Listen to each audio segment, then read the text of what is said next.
Buenas, en este video vamos a ver las dos últimas preguntas de autoevaluación del teórico 6 de la unidad 3, referido a las vías metabólicas y su regulación.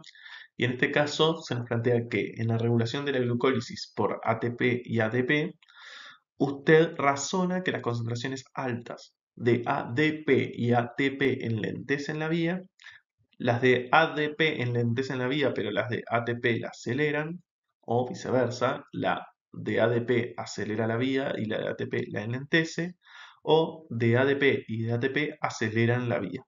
Entonces nos están preguntando por la regulación de la glucólisis en función del ADP y el ATP. ¿Qué nos imaginamos? Que concentraciones altas de ADP van a generar sobre la vía de la glucólisis y que nos imaginamos que va a pasar con concentraciones altas de ATP.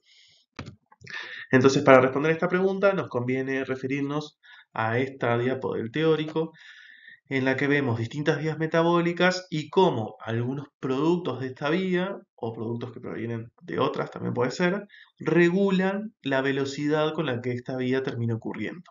¿Y cómo es que pasa eso? Bueno, porque algunas enzimas de esta vía tienen sitios alostéricos. Recuerden que los sitios alostéricos son aquellos que son distintos del sitio activo y que en general cumplen justamente una función de regulación.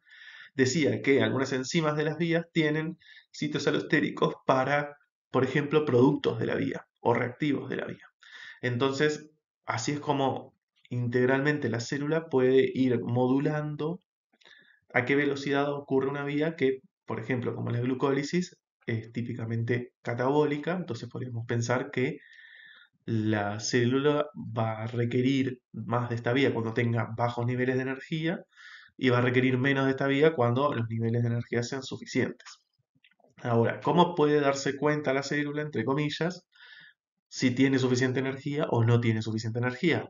Bueno, una manera de darse cuenta de esto es los niveles de ATP, que ustedes recuerdan que es como la moneda de intercambio de energía. Niveles altos de ATP significa que energéticamente estamos bien, niveles bajos de ATP significan que probablemente necesitemos sintetizar más ATP y por lo tanto necesitemos más energía.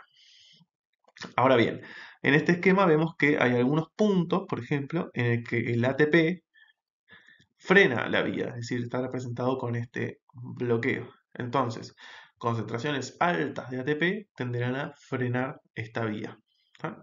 ¿Por qué? Bueno, porque el ATP se une alostéricamente a algunas enzimas y eso hace que la vía se inhiba o vaya más lento, es decir, disminuya su velocidad. Así que por un lado tenemos ATP, que en función de toda esta lógica diríamos que tiende a frenar la vía o desacelerar. Concentraciones altas de ATP desaceleran una vía que justamente uno de sus objetivos es producir ATP, así que tiene bastante sentido. ¿Qué pasa con el ADP? Bueno, el ADP es el producto de consumir ATP, es decir, cuando hay mucho ADP significa que probablemente la célula esté como en un déficit energético y necesite más energía. Y justamente en función de esta lógica, el ADP regula alostéricamente algunas enzimas para acelerar la vía, para que funcionen en mayor medida y para que esta vía fluya más rápido y por lo tanto terminemos obteniendo más energía y más ATP. ¿Ah? Entonces, estas dos biomoléculas, ATP y ADP, van en cierta manera en el mismo sentido. El ATP al aumentar frena la vía, el ADP al aumentar acelera la vía. Entonces, volviendo a la pregunta, la glucólisis, ¿cómo se regula por el ADP y el ATP? Bueno, a concentraciones altas, el ADP acelera la vía, mientras que el ATP la frena, ¿ah? O la enlentece. Así que la opción correcta es la C. ADP acelera la glucólisis cuando está a concentraciones altas, el ATP la enlentece cuando está a concentraciones altas. Es decir, cuando hay poca energía, tratamos de acelerar la vía, y cuando hay mucha energía o hay como un exceso de energía o suficiente energía, se enlentece. Muy relacionada con la pregunta anterior, tenemos esta otra, en la que nos dice que en las células del hígado, denominadas hepatocitos, los niveles bajos de glucosa y la baja carga energética promueven la degradación de glucógeno a glucosa 1-fosfato, que eso lo tenemos representado en esta reacción. El glucógeno es un polímero de glucosa que combinado con el fosfato puede dar un polímero una subunidad menor, de una subunidad menor, y que esa subunidad pasa a formar parte de la glucosa 1-fosfato.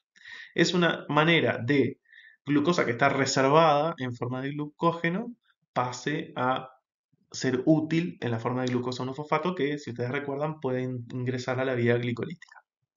¿Está? Entonces, esta reacción es catalizada por una enzima que se llama glucógeno fosforilasa y sabemos por la letra que esta glucógeno fosforilasa puede ser regulada alostéricamente por el ATP y por el AMP. Entonces, considerando las moléculas de AMP y el ATP, ¿cuál o cuáles de ellas, si es que alguna, inhibirá o inhibirán a la glucógeno fosforilasa? ¿El AMP solamente? ¿El ATP solamente? ¿Los dos o ninguno de los dos? Entonces tenemos que recordar un poco que el ATP es como la moneda de cambio energético, o sea, representa la energía en la célula, mientras que el AMP es un producto de degradación del ATP. Es decir, cuando el ATP se consume para dar energía, hidrolizo enlaces fosfato. Si hidrolizo los dos enlaces fosfato que tiene, fosfodiéster en realidad, obtenemos el AMP, que es un nucleótido con un solo fosfato. El AMP ya no puede dar energía, es un indicativo de que la célula ya consumió su energía en forma de ATP. Es decir, concentraciones altas de AMP indican un déficit energético en la célula, mientras que concentraciones altas de ATP indican que la célula está muy bien energéticamente y no necesitaría consumir más nutrientes para obtener energía. Entonces, ¿cómo se relacionan estas características del ATP y el AMP con nuestra reacción en particular? Y bueno, yo tendería a pensar que el AMP, como lo que indica es que la célula está en problemas energéticamente, que necesita energía, probablemente active a la glucógeno fosforilasa para que a partir de las reservas de glucógeno se genere glucosa en una forma útil, en una forma en la que la célula pueda obtener energía y pueda compensar ese déficit que está teniendo. Es decir, yo tendería a pensar que la AMP activa a la glucógeno fosforilasa. ¿Qué pasa con el ATP? Bueno, una célula que tiene una alta concentración de ATP podría pensarse que no necesita hidrolizar más glucógeno para generar glucosa 1-fosfato. Podríamos decir que ahí lo que le conviene a la célula es hacer la reacción inversa, es decir, reservar glucosa para cuando la necesite. En estos momentos tiene mucho ATP y no lo necesita.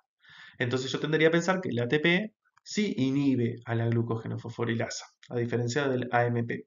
Entonces, si este es el caso, ¿cuál inhibe a la glucógeno fosforilasa? Tendría a pensar que es el ATP solamente. Y esto es efectivamente lo que pasa.